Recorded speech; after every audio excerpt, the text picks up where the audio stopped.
I do believe we'll see an increased demand for green jobs just because there's more attention focused on it in the general public and in the media.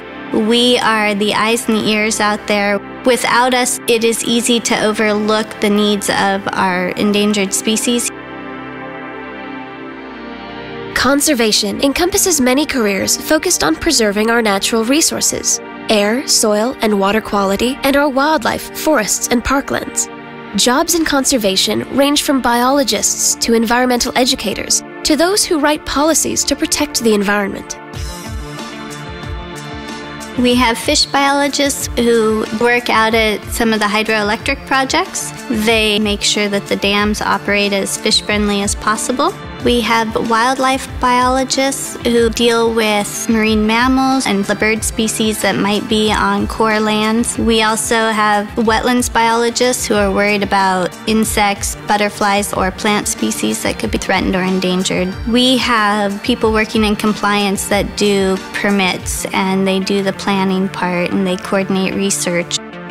If you enjoy being outside, if you enjoy actually working towards recovery of a species, it's a very fulfilling position. There are a lot of job opportunities out there, and it is definitely a livable wage and one that you can raise a family on. Conservation careers aren't limited to wildlife biologists and forest rangers. You can apply your environmental interest and knowledge in many industries and government agencies. I'm the environmental compliance manager for a transit agency. Well, at our facilities, we maintain the buses and the light rail vehicles. So we change the oil, change the coolant, repair the vehicles, do body work. And as a result of those operations, we have wastes we need to deal with and recycle properly, make sure that they don't impact the environment.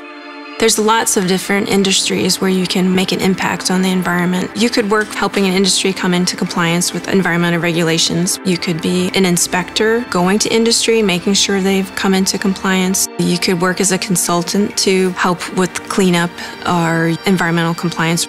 Some conservation careers focus on environmental education and training. And not just in schools and universities, but in museums and interpretive centers and in virtually every industry.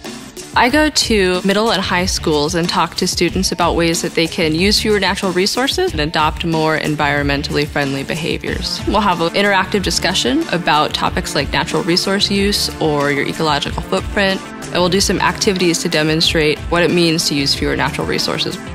We're hoping that this kind of education will help create more livable communities where people are making decisions based on the environment and based on their community. My job is really specific in working with students, but there's lots of other folks, people that work in communications, in web design, web content, media relations, public affairs, getting the word out, talking to all kinds of different audiences.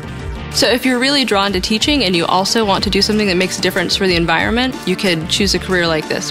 There are so many career choices within conservation and education. If you're a good teacher or trainer, you can teach environmental values and practices. If you're interested in law or policy, you can work at a government agency or at high level in business. If you're a scientist and like to be outdoors, there are conservation careers worldwide, from the forests to the mountains to the cities. All of these careers work together in the green economy. For me, every day I get up and I am trying to save a species that is heading towards extinction. Over time, you start seeing attitudes change as people start to understand, and then you start getting people who are like, wait, we can't do that because that's not good for fish. So that is extremely fulfilling, and it is making a difference.